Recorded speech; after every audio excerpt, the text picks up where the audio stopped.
when they're not here. All right, we're going to be talking about managing our money.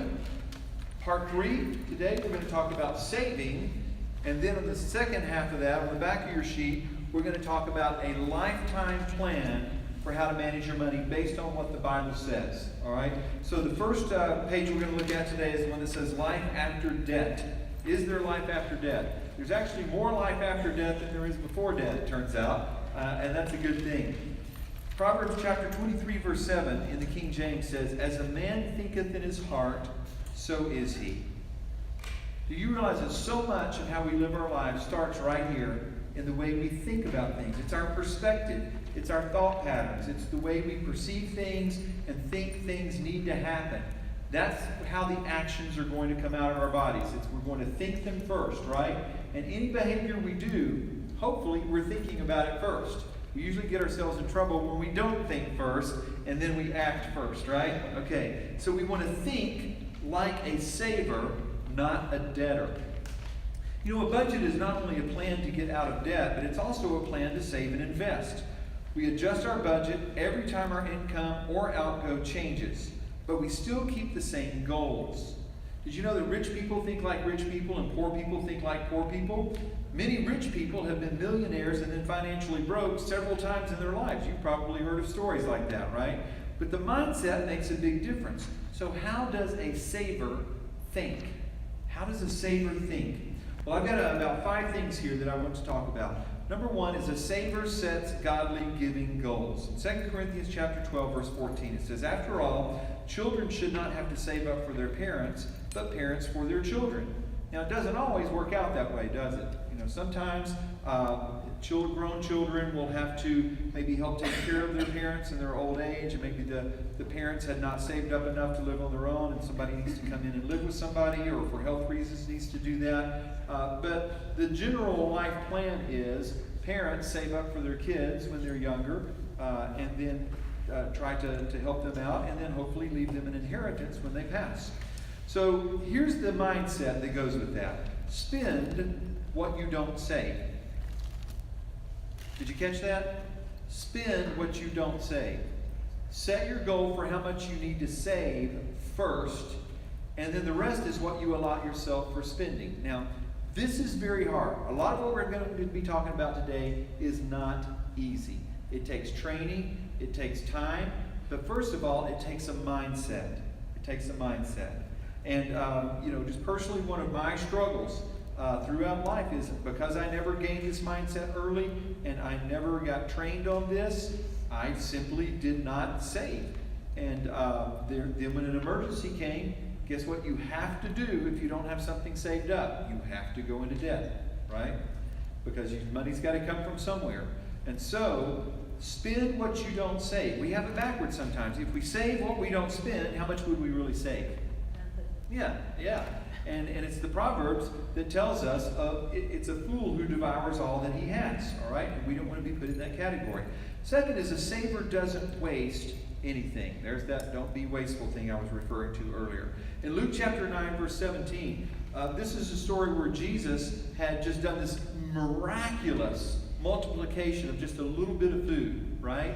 And fed 5,000 people with just one boy's lunch, right? It's just an amazing thing. Now you would think, wow, with a miracle like that, let's just call it a day, right?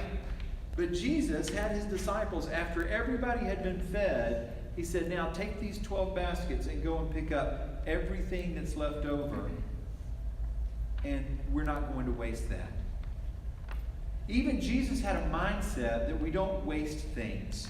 And I tell you what, some of the best role models I've ever had, it's amazing how far you can take this mindset, the things that they will save, right? A piece of cloth, you think, well, maybe I'll never use this again, and then they can sew it on to something. The car's broken down, they're like, you know what, we're going to do a break-even analysis. Is it worth it to fix it, repair it, and maintain it than just go and buy a new one? And a lot of times it is. A lot of times it's just cheaper to fix what's broken rather than go out and buy something new. And these people know how to really make things last. You know, a saver takes very seriously. You know, kids don't jump on the couch. Why? Not just because it's a bad idea for kids to jump on the couch and they can get hurt, but because we want to make the couch last longer, right? We want to stretch out the lifespan of this thing. We want to take good care of it. We want to keep good quality in things. So these are the mindsets that a saver has. So a saver doesn't waste anything. Luke 9:17, and the disciples picked up 12 basketfuls of broken pieces that were left over. Wow. So what are some good ideas? What are some practical examples of how to have this mindset? One is pray before you purchase. All right, set a dollar amount. I think early in our marriage when we were trying to work through some of these things, we said, $300, anything that's going to cost us more than $300, or anytime there's a salesperson that is going to ask us to make a decision on the spot for something that we haven't thought through yet, our answer is always going to be the same. We need to take a night and pray on it. Now, salesmen hate that line. They hate it because why? They live on commission, right? But I think of the times I didn't do that, and it seemed like a good deal at the time because they know how to kind of work you up in your emotions, and this is going to be the best thing since sliced bread, this is going to be so good for you, and then you go ahead and buy it, and then you can't take it back, and all sales are final and that kind of thing, and it's not everything you thought it was going to be. Another one is don't eat out as much. If you're tracking your budget, you're looking at how much you spend at the grocery store and how much you spend eating out, you might find out that if you spend more time eating at home, less time eating out, that you can save more money. Also, don't throw away leftovers. Eat them. Eat them. Some leftovers are actually better the second time around. I love soup that's left over, right? Pizza that's left over. Some things are actually as good or better. What? Did I? Not pizza. Not pizza? Come on. Cold pizza for breakfast. That's what I lived on in college. All right? For breakfast. All right. So repair your car before you buy another one. Buy a used car instead of a new one. The depreciation, you drive a new car off the lot and it's dropped like $2,000, $3,000 as soon as you drive it off the lot. And those first 2, 3, 4 years of depreciation are severe. And after that, it's not as severe. So, maybe buy a 2-year-old car if you're having trouble being able to pay for a brand new one. Buy on sale, wait for and plan for sales, use coupons. Well, my wife is just the best at thrift store shopping and buying off-season. She's like, when do you buy your coats? In the summer. Why? Because nobody else is buying them, and then they're cheaper, right? Yeah? And so she also has a knack for finding stuff that still has tags on it in the thrift store or still looks brand new. And people don't believe her when she says over 75% of the clothes that my family wears came from a thrift store. And for her, it's not an embarrassing thing. Amen. It's like, whoo, we saved a ton of money, right? Okay, we did it. That's great. Sorry I didn't ask permission to brag on you, but it's better than not asking permission to tell a story that later embarrasses you. I've done that too. So I'm trying to make up for past sins here. Reduce driving. If you can carpool or take public transportation when able. Hey, and the busier these Denver interstates get as our population is growing faster than the infrastructure right now. I know not everybody can do that. Sometimes you need your vehicle for work and that kind of thing, but carpooling can be good. Public transportation is pretty good here in Denver. That's not a bad idea. And then be innovative and efficient. Think about, because of the mindset makes the difference, and it's the mindset that we're talking about today. Think of a way to be creative to save a little more, spend a little less, and still have what you need.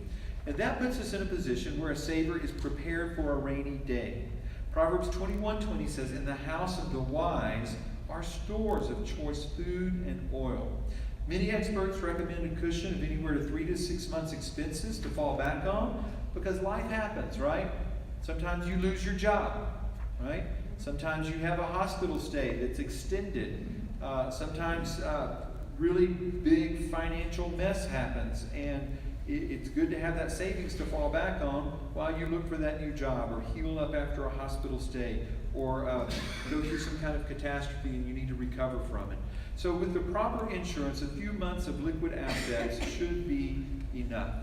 Next, the saver also invests. All right, the parable of the talents, probably my favorite parable of all of them. In Matthew 25, he talks about that he gave this one guy 1 talent, this one guy 2 talents, this one guy 5 talents, and talents weren't talents as we think of them. They were sums of money, right? And he said, I want you to invest this. I'm going on a journey. I'm going to come back. I'm going to check on you. I want you to make money with my money. So basically, these were financial investors, financial planners that that he put in charge of his money, saying, take my money and go make some more. Well, you know what? If you don't have money liquid to do that with, kind of hard to make more money with it. The old saying, it takes money to make money, that is true.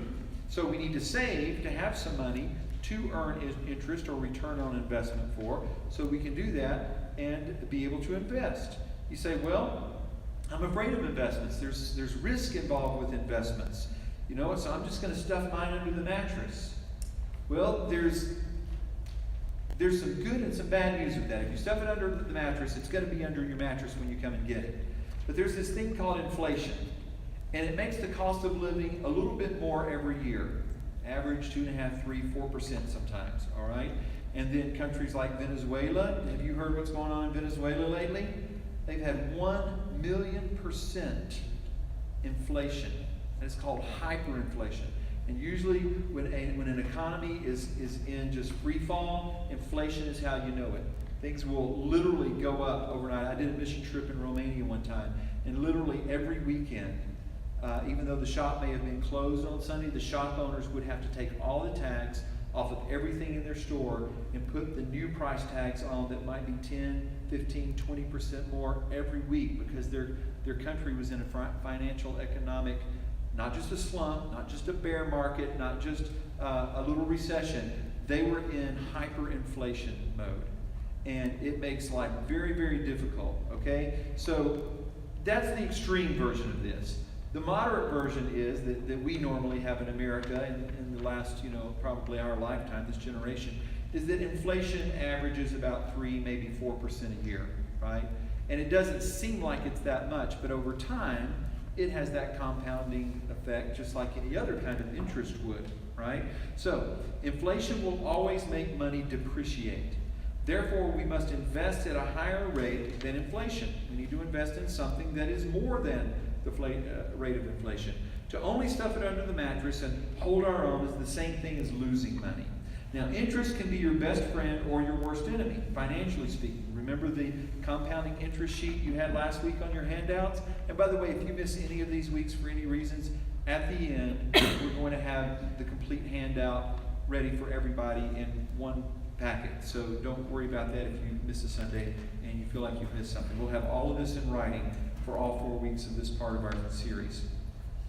So interest can be your best friend or your worst enemy. It's better to earn it than to have to pay it. And time and consistency are the keys. So the sooner we can get in a position where we are out of debt and able to take the money that we were paying on debt and save that up to pay cash for things, and any additional money we have to be able to put into investment and to actually budget for that and put it in our line items, the better we'll be.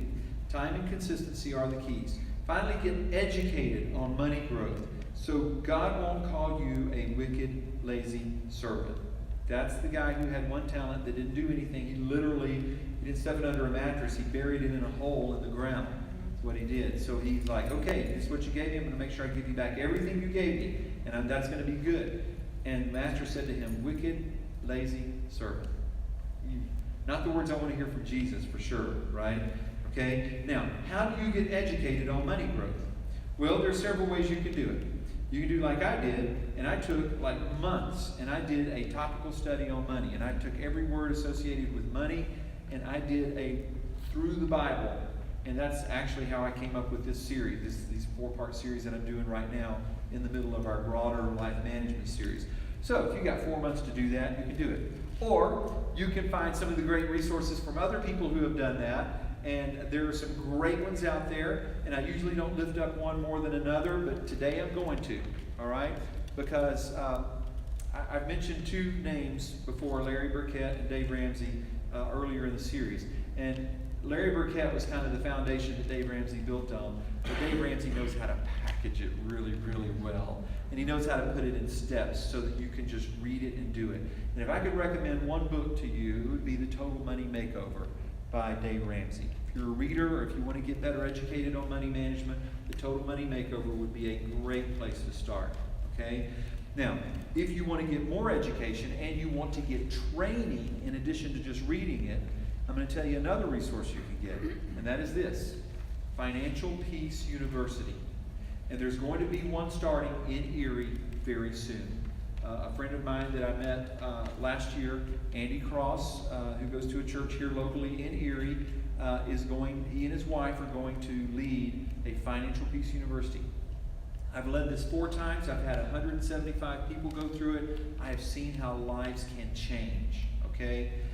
When you get trained on this, not just have head knowledge, but get trained on it, and you actually talk with your spouse about the budget, and you actually, put this into practice every month, have the open communication, look at the numbers, deal with it on a monthly basis or more, what you will find is you will begin to make progress in this area. Now, we're in a unique position because usually you have to go to the FPU website and you have to see which ones are going to be in your area, and you find out, oh, that's a great time, but I can't make it on that night, and I guess I'm just going to have to miss this time. Andy told me to tell this church, if you're interested in taking this, he has not set the dates yet. It will probably be on a Tuesday, Wednesday, or Thursday during the week. And if you will give me the feedback, I will pass it along to him on what night is available, and he will take that along with feedback from other people that are interested in taking it, and he will go with the one that the most people can do it on. Okay? So you're in a unique position here to help influence. Not only are you going to take it, but to help decide what night it's going to be on, so that hopefully it fits your schedule a little better. So see me after service if you're interested in some training in this. All right? And finally, a saver can give generously. 2 Corinthians 9:11 says this: you will be made rich in every way so that you can be generous on every occasion. And Jesus said, it is more blessed to give than to receive. All right? Now, these 2 passages speak to generosity. And I'm not going to say a lot about generosity this week because that's what we're going to finish on next week. How that once we get finances better under management, under the lordship of Jesus, working a plan, that part that I talked about a couple of weeks ago that's inside of every one of our hearts that wants to do more than we feel like we can. Well, I sure would love to donate to that great cause. I sure would love to help the church more. I sure would love to be a part of this nonprofit that's blessed my life and now be the one to pay it forward and help bless someone else's life. That's a wish and a hope until we have a plan, right? But over time, if we are disciplined with our money, we can be that person that pays it forward in a big way. We can be the one to say, wow, I wrote that big check to that ministry. I wrote that big check to that nonprofit. I helped an orphan get food. I helped a single mom get a place to stay. I helped that homeless person not just get a handout, but give a hand up. And it is such a good feeling to be able to be generous like that. But for so many people, they have the right heart, they have the generous heart, they just don't have the discipline to be able to turn that into something that's going to physically and financially help someone else in a way that we really would like to. So after you've created your godly giving goals, be sure to keep them. Now flip on the back side of that page, and this is going to be, if you don't get to go to Financial Peace University, you're going to get it in about 15 minutes right here, okay? All right? Now, I want you to go to the training part. I don't want you to just know this stuff, but I want us to be familiarized with this so that you will know what your next step is. Just like we're always looking for next steps in our relationship with God, and you hear me talk about that a lot. That's kind of the theme of my life and as a pastor. We also need to know what our next steps are in our financial plan for lifetime, right? So, again, Dave Ramsey has studied every verse there is in the Bible about money. He built on the back of a great financial guru and person who helped so many people, Larry Burkett, and he packaged it really well, and he's come up with 7 steps that you need to take in sequence. Start at 1, don't do number 2 until you're completely done with 1. Don't go on to 3 until you're completely done with 2. And because life happens, sometimes you get to 1 and then 2 and then you're back to 1. Or you get to 2 to 3 and then something happens and you're back to 2. And so but start with the lowest number. Once you've got that complete, move on to the next one, move on to the next one. If you're super disciplined, then over time, you will have put yourself in a position to be the generous person that your heart wants to be. All right? So, number 1, a baby emergency fund. That does not mean you're saving for a baby. Okay? So, if you've had all the babies you're going to have, you're like, oh, I don't need that one. I've already had. We're not talking about a baby. Okay? We're talking about an initial, a very first, just kind of miniature fund. All right? This is for life's normal emergencies. the tire that has to be replaced because you got a flat and it went too close to the sidewall instead of being something that could be plugged, right? The kids forget to tell you that, oh, it's picture day and we got to pay for the pictures today. And, got to write a check, got to pay some money for something. All these little things that can happen that are going to happen. We know they're going to happen because they happen to us almost every month, right? And so we need to be prepared for them. So the recommendation is put $1,000 in savings for unexpected budget busters, all right? Get fired up and make this one happen quickly. If you need to have a garage sale, sell some old things online, get motivated. Most of us in this room could probably do this in 2 weeks if we got motivated. If you don't have anything in savings right now, you could get $1,000 in savings just by selling stuff you have that you're not using, that you're always thinking, I might use that one day or whatever. Okay, just go ahead and get rid of it. Sell it. Get on that budget, start squeezing it a little bit, and put a little bit more into savings and get that first baby step taken care of, $1,000 in savings. All right, the next one is your debt snowball. All right, if you've ever had debt, you know how constraining it can be. And how it's like, oh, am I ever going to get this paid off? And if we don't get disciplined and we don't look at this proactively and begin with the end in mind, what happens is this. We say, all right, well, I'm just going to make the minimum payments and eventually it'll get paid off. You know what happens when you make the minimum payments? Another emergency happens and you still don't have money in savings, so now you got to put something else on the credit card, right? And then you got more on the credit card, and you're like, I guess that'll be my backup plan. That'll be my emergency savings. I'll just use my $1,000 instead of putting in savings. I'll pay a little more on the credit card than the minimum payment. I've tried it, and I promise you it does not work. It does not work that way. Life does not work that way. All right? So we've got to get the debt snowball going. How do you do that? You list all your debts except for the house. That's going to be a whole other baby step we'll talk about later. Every debt you have except for the house. List them from greatest to least. And start with the lowest amount. Say you got a credit card you owe $500 on, you got one you owe $1,500 on, you got one you owe $5,000 on. You start with the lowest one, the one with the least amount. You say, well, Barry, I got a better way. Well, shouldn't you start with the one with the most interest because you're paying more interest on this other one, and that kind of thing. The math of it just makes sense, okay? Listen, if you were good at math, you wouldn't be in debt in the first place. It's more of an emotional thing, okay? It's more of an emotional thing. You need a quick win. You start with the lowest one because you need to have a victory. If you start with the one with the highest interest rate and it happens to be the one that's the biggest, it's going to take so long to pay it off, you're not going to get that quick win, you're going to lose motivation, okay? So this is a motivating thing. It's not a comparing interest kind of thing. As Dave Ramsey says, the difference between 15% you're paying here and 17% you're paying here is about the difference of a Big Mac each month, okay? So you don't need to eat Big Macs anyway, do you? All right. So get your debt snowball going. List your debts, highest to lowest. Start with the lowest, knock it out. And then what you were paying on the lowest, add to what you were paying. You're making your minimum payments on the rest. Now that money's freed up. You still got your $1,000 in the bank for emergencies. Now you add that onto the next one. And it goes a little quicker than it would, right? And then once you get that one paid off, you add both of what you were putting on those and add it to the next one until you got them all paid off except for the house. And we'll talk about why not to do the house in step 2 in just a little bit. All right, step 3, your fully funded emergency fund. Because certain emergencies happen about every month, your $1,000 can help take care of that. All right, and you don't have to put anything else on the credit card or go into debt for something or borrow from a family member, that kind of thing. You can do this, but about once out of every 7 years, you have a major setback financially. On average, Americans will have a major setback that your $1,000 won't cover about every 7 years. And this is big stuff.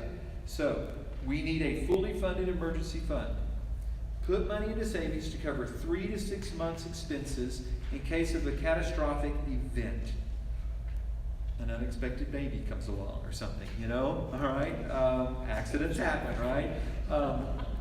So it sets your budget back significantly. Job loss, hospital stay, extended illness, family emergency, loved one needing help, those really big ticket items that your $1,000 is not going to happen. Now here's an amazing thing that happens Dave Ramsey calls, when you finish baby step 3, he says you now have Murphy repellent.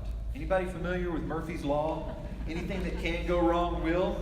It tends to happen a lot more when we're not disciplined with money, or we're just starting to get disciplined with money, when we're in baby steps 1 and 2, and even into 3. It seems like Murphy's just alive and well and kicking and just loving to beat you up, right? But something happens when we get past baby step 3. It's almost like, whoa, I'm kind of wondering if it's something spiritual now, not just a fact of life, but maybe a spiritual law. And it doesn't mean emergencies don't happen, but they don't seem to happen as often or as deeply. And then he says the next one, in number 4, is retirement. You got to plan for your retirement. Now, this is motivation. Remember, it takes about 40 years to turn $500 a month into $4.6 million, as we saw on the chart the other day. You need that 40 years, so you need to go ahead and get started on it, right? And if you're behind, then all the more motivation to get through 1, 2, and 3, right? So increase. Maybe you've been putting something in, whatever your company matches. If you've got a matching, 401k or something, and they'll match up to 3%.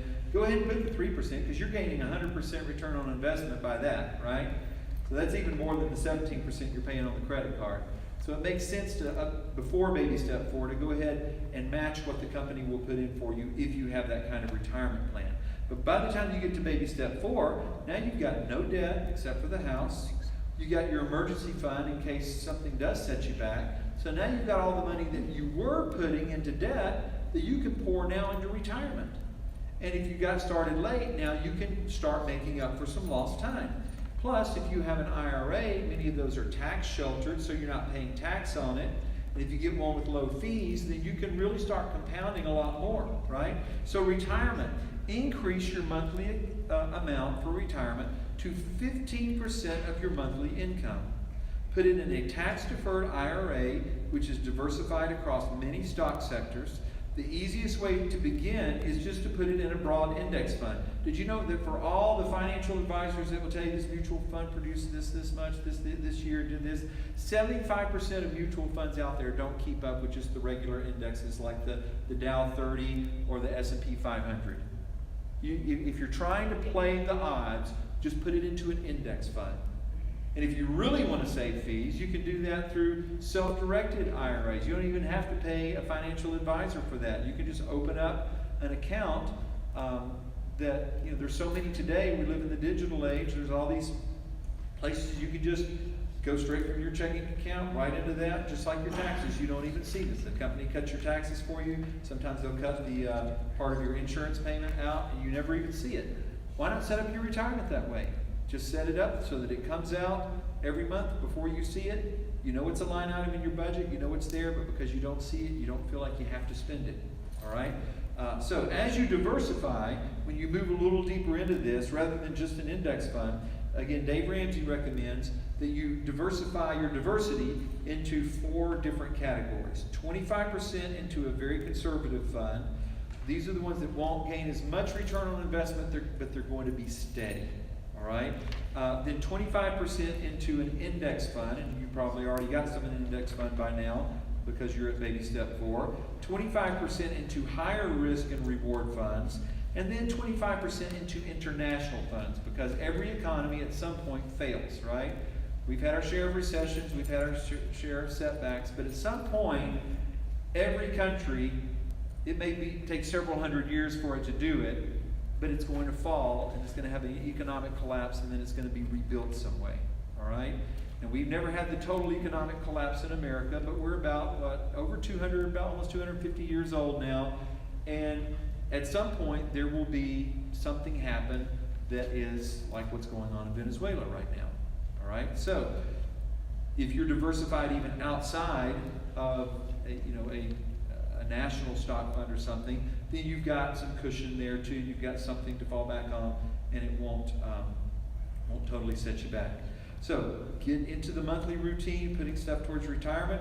Number 5 is save for the kids' college funds. All right, begin saving, if you're able to, at least 10 years before the first one goes to college, so that you can pay cash for their college and start them off debt-free without college loans. One of the best gifts you could give to your children is to train them in finances so that when they get to go to college, if they go to college, or if they're going to be some entrepreneur and start, maybe you can help them out, start their first business or whatever you want to do as a parent, that they don't start off in life with debt.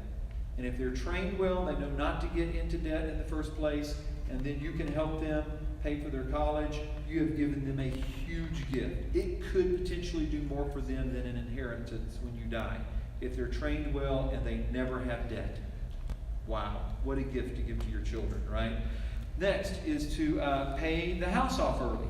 Now this is all the way down to number 6, all right? And there's several reasons for this. We're building a mindset that says we want to pay cash for everything that we do. We don't want to just get in the American habit of I'm going to get a loan for a car, I'm going to get a loan for this boat, I'm going to get a loan for my house, I'm going to get a loan for college, I'm going to get a loan for, all these little luxuries that I want. We're trying to have the saver mindset that we talked about on the front side of this page, and we want to continue that, but most people can't put 100% down on a house, especially in Denver the last few years, right? Okay? If you already bought your house a few years ago in Denver, you're loving the fact that, the property value is going up because you've got more equity in your house. If you've bought one in the last few years, you're like, oh, ouch, that hurts. That really, really hurts.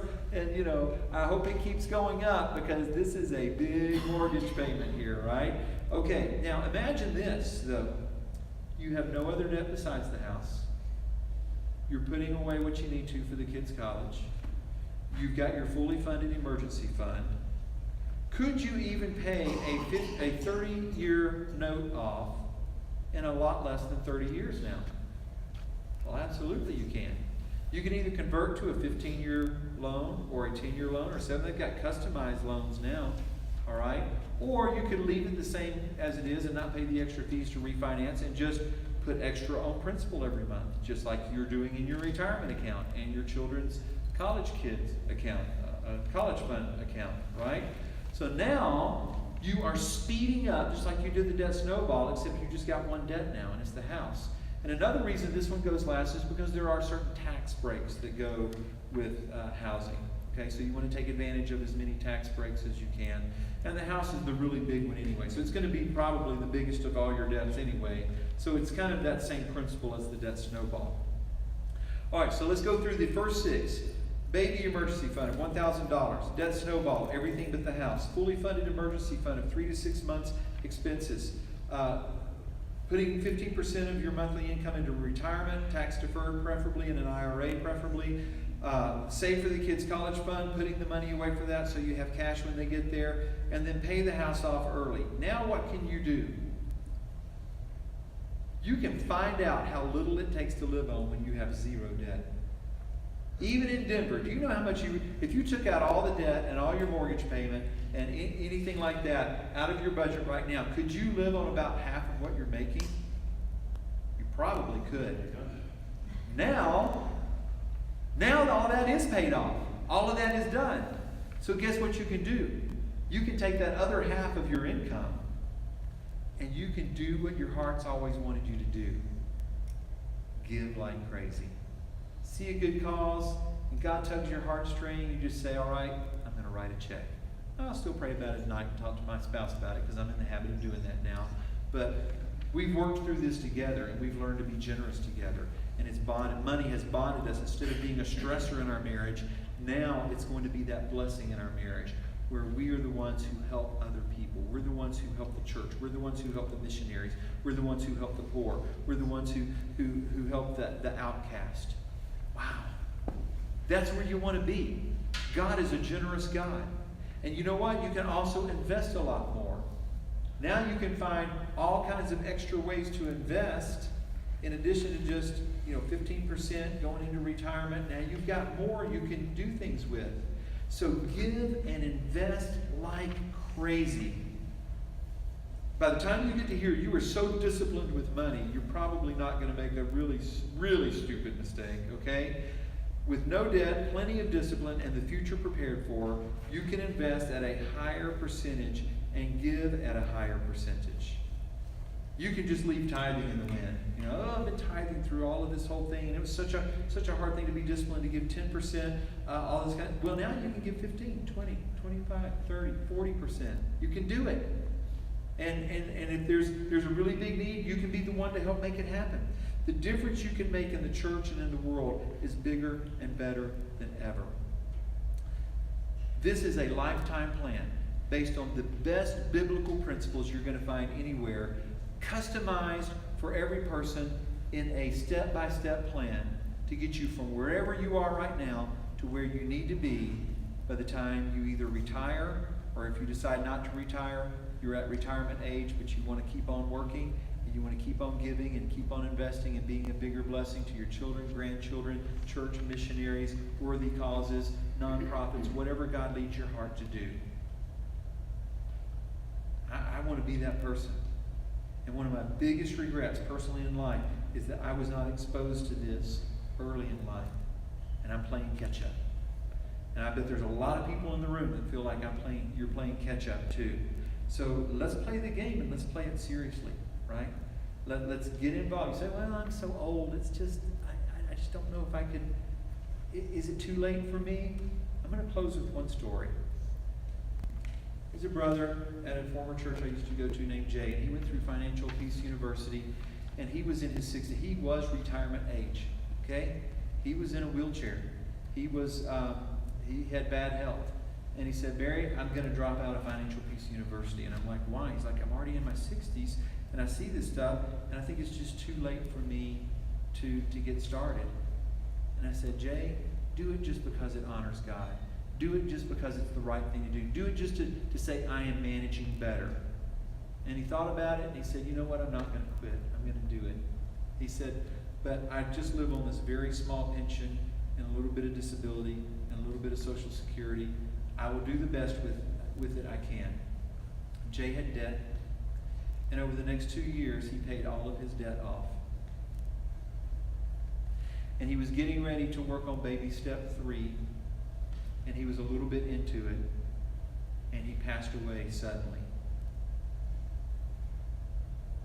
And I don't know what went through his mind on the day of his death, but I'll tell you something else about Jay. Jay had a daughter that he was estranged from. They had not spoken in years. And part of her resentment towards him had to do with the fact that he never provided for her in the way that she felt like he needed to. And that kept a distance in their relationship for all those years. Jay had no wife. He lived by himself in an efficiency apartment. And several of us from the church had to be the ones to go down because we didn't even know how to contact his daughter, the only remaining survivor in the family. And we had to talk to the apartment manager and tell him who we were and kind of build some trust. And we had to go into his apartment and take everything out and organize it and do what a family member would normally do. And eventually we're able, a few weeks later, we're able to find his daughter. And when we told her, I got to tell her, your dad loved you. He talked about you a lot. I know you guys were estranged. And one of the last things he did was he wanted to leave a little something for you when he died. And here's a man that was living paycheck to paycheck with debt a couple of years earlier. And he was able to leave $22,000 for his daughter. When she heard that, her heart melted. She forgave her dad. And although he never knew that while he lived here on earth, she said, my dad left money for me. I said, yeah. You were his main motivation to do this. She forgave her dad. And it changed her life. $22,000 over 2 years of working a system like this changed a relationship even after he had died. I don't know if she ever became a Christian, but if she did, she's going to get to say thank you to him in heaven. And that relationship will be fully restored one day. Guys, this is not just a step-by-step checklist. This is not just another lesson. This money is in every part of our lives. and to not get this part under the lordship of Jesus, and to not try to be better disciplined with it, and not try to work a plan like this, guys, we're missing out on some of the best blessings that God has for us, and the best way to be a channel of blessing for other people. I don't want to miss out. I've made so many mistakes with money. I could stand up here and confess more than the whole sermon time I just had of things I've done that I look back with regret on. But I want to tell you this. I ain't dead yet. Okay? I ain't dead yet. And I can look at myself and say, I'm so far behind, will I ever get caught up? But you know what? God has a way of restoring the years the locusts have eaten. Once you get past that Murphy repellent stage, and less bad things and huge crises start happening to you, and all of that starts to clear up, and you're more disciplined, and you're making plans, I believe God says, all right, that one's serious. I'm going to pour out some blessings on them that they're not expecting now. I'm going to just show up in a way that they're going to know it's just me. And I believe God will do it. I believe He will. I want to close in prayer, and then we'll sing this last song here. God, take our hearts, remove greed, remove pride, remove materialism, and fill it with a desire to do your will, to get money under the lordship of Jesus. And let us be able to use finances as a tool in your kingdom, as a blessing that you meant it to be, as a resource to right the wrongs in this world, to bring justice where there's injustice, to give to the worthy causes that you've set up. And God, give us generous hearts and the discipline to be able to not just feel generously, but to be generous. We take you at your word that you will make us rich in every way so that we can use that as a blessing for you. God, change our lives. In Jesus' name, amen. Let's stand.